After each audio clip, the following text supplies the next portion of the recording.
Assalamualaikum warahmatullahi wabarakatuh. Hai, bagaimana kabarnya semua? Semoga kalian dalam keadaan yang baik, dalam keadaan yang sehat, sehingga bisa mengikuti pembelajaran kita pada kesempatan kali ini. Di kesempatan kali ini, kita akan membahas materi yang ada pada kelas 6, tema 2, persatuan dalam perbedaan, subtema 1, rukun dalam perbedaan pada pembelajaran yang ketiga. Silahkan disimak sampai habis videonya, semoga kalian bisa mengerti dengan baik materinya. Ini adalah kompetensi dasar yang akan kita capai pada pembelajaran kita kali ini. Terdiri dari 2 muatan pelajaran, ada ilmu pengetahuan alam atau IPA dan ada bahasa Indonesia. Hidup rukun merupakan impian setiap warga negara. Rukun dalam perbedaan akan memberikan kedamaian dan ketentraman. Pagi ini, Udin dan teman-temannya sedang bekerja sama untuk mengumpulkan informasi tentang tanaman dan habitatnya. Mereka berdiskusi dan mencatat semua hasil pengamatan. Meskipun mereka berasal dari latar belakang yang berbeda, namun perbedaan tidak menghalangi mereka untuk belajar bersama. Untuk melengkapi informasi, mereka pergi ke perpustakaan umum dan menemukan informasi tentang tumbuhan dan habitatnya. Nah, ini adalah contoh informasi yang mereka temukan, yaitu tentang tanaman bambu. Pohon bambu mempunyai ciri khusus, yaitu mempunyai bulu halus yang tajam. Bulu yang tajam terdapat pada batang. Bulu tersebut melekat kuat dan dapat menyebabkan gatal. Tumbuhan beradaptasi untuk mempertahankan hidupnya. Adaptasi adalah ciri-ciri khusus yang dimiliki tanaman atau tumbuhan untuk hidup pada tempat atau daerah tertentu. Nah, berdasarkan habitatnya, tumbuhan dibagi menjadi 3 jenis. Yang pertama yaitu hidrofit, yang kedua ada higrofit, dan yang ketiga ada xerofit. Sekarang kita akan membahas tentang tumbuhan hidrofit. Tumbuhan hidrofit ini adalah tumbuhan yang sebagian tubuhnya ada di permukaan air. Akarnya berada di air, memiliki rongga udara dalam batang atau tangkai daun. Daunnya muncul ke permukaan, contohnya yaitu kangkung. Kemudian yang kedua ada tumbuhan higrofit. Tumbuhan higrofit ini adalah tumbuhan yang hidup di daerah lembab. Tubuhnya terdiri atas bagian-bagian akar, batang, dan daun. Batangnya pada umumnya tidak tampak karena terdapat di dalam tanah. Daunnya yang muda umumnya melingkar atau menggulung. Contohnya yaitu pakis. Yang ketiga adalah tumbuhan xerofit. Tumbuhan xerofit ini adalah tumbuhan yang hidup di daerah yang kering.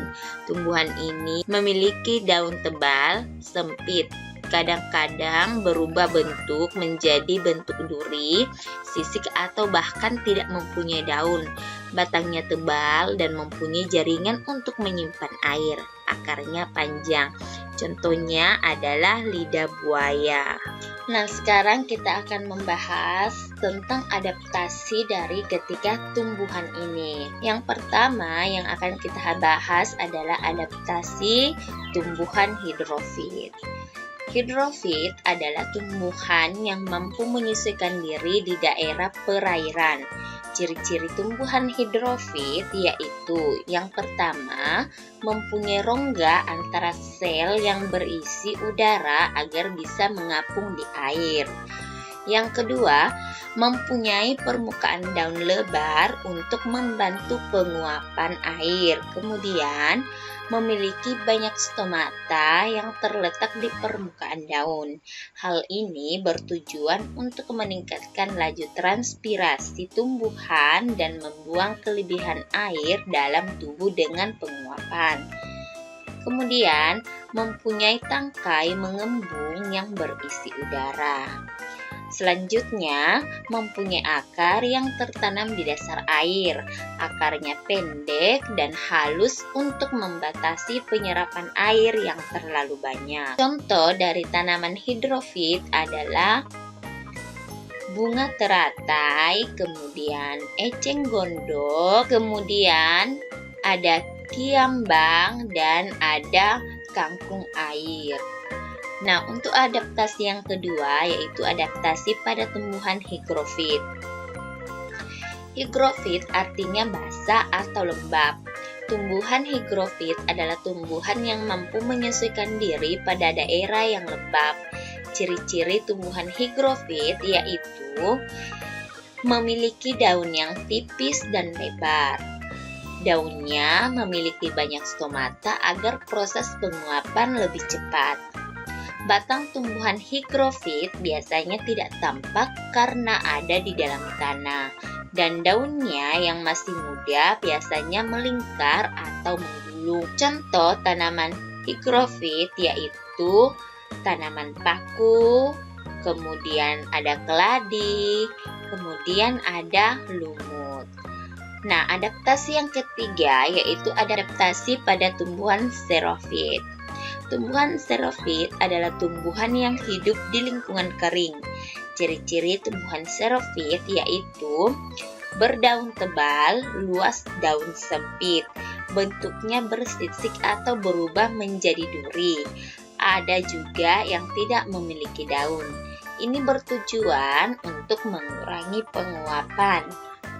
Seluruh tubuhnya dilapisi oleh lapisan kutikula atau lapisan lilin.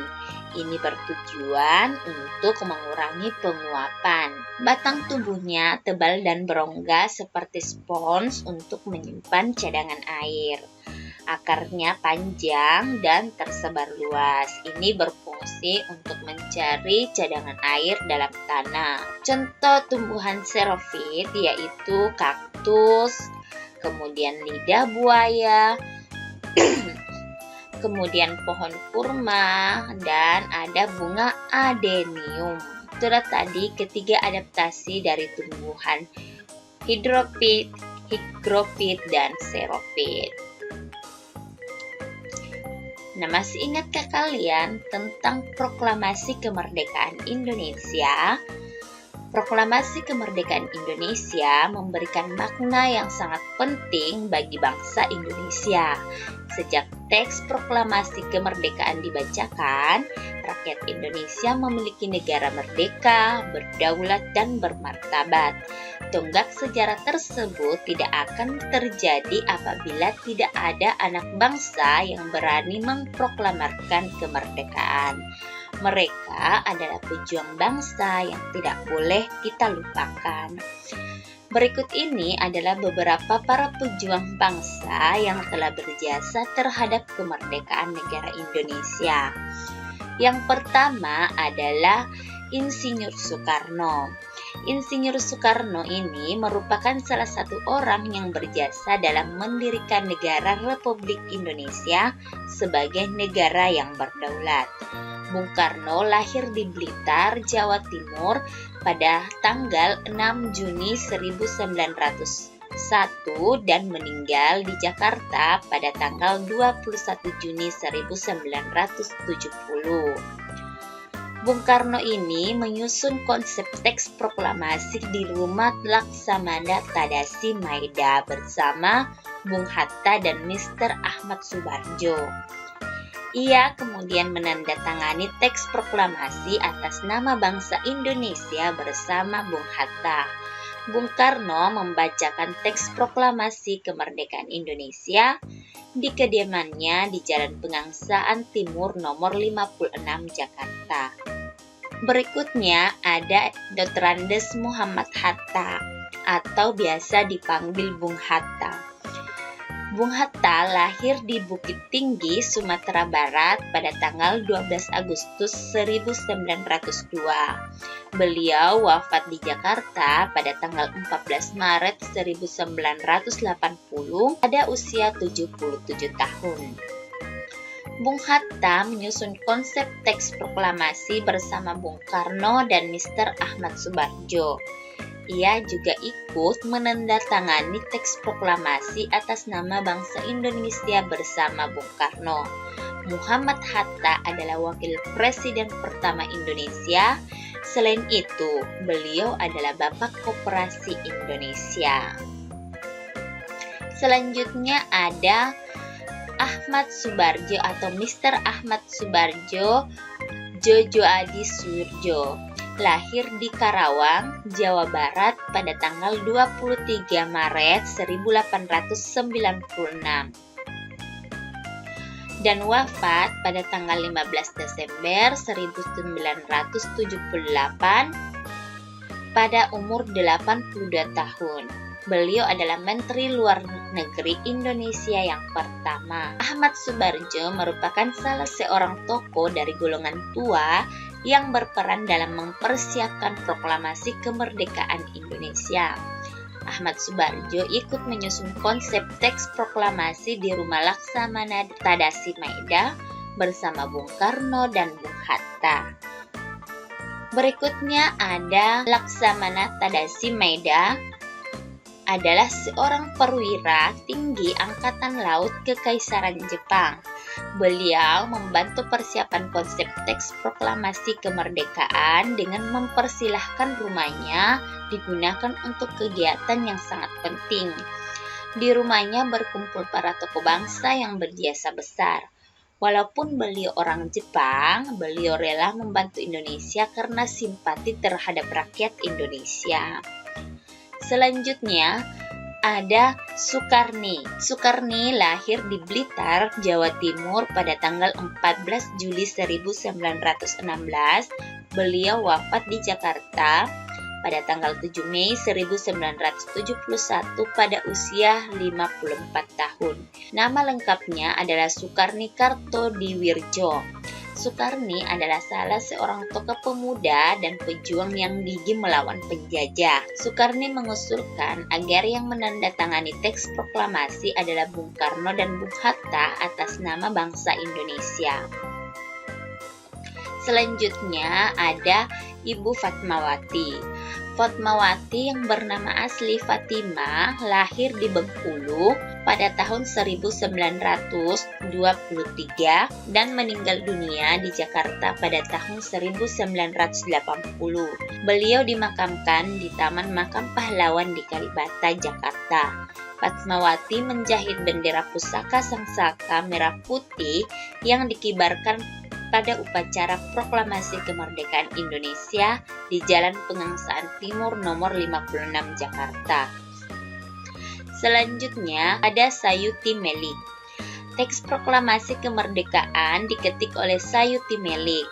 Sayuti Melik adalah tokoh pemuda yang juga sangat berperan dalam proklamasi kemerdekaan Indonesia.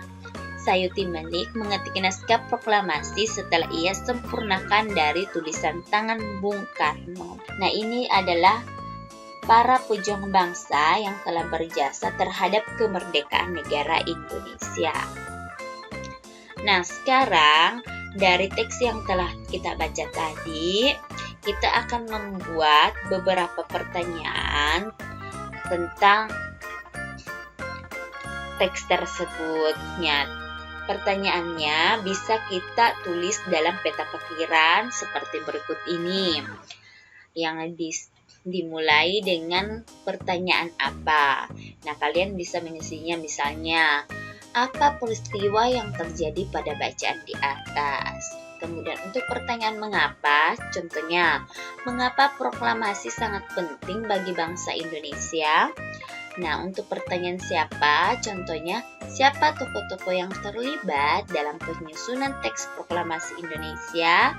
Kemudian, bagaimana proses penyusunan teks proklamasi kemerdekaan Indonesia? Kemudian, kapan Insinyur Soekarno dilahirkan? Dan yang terakhir, di mana teks proklamasi disusun? Jadi, ini adalah contoh pertanyaan dari teks yang telah kita baca tadi. Negara Indonesia dibangun berdasarkan persatuan. Seluruh generasi bahu-membahu membangun bangsa Indonesia yang bebas dari negara penjajah. Dapatkah kamu bayangkan apa yang terjadi apabila saat itu mereka tidak bersatu?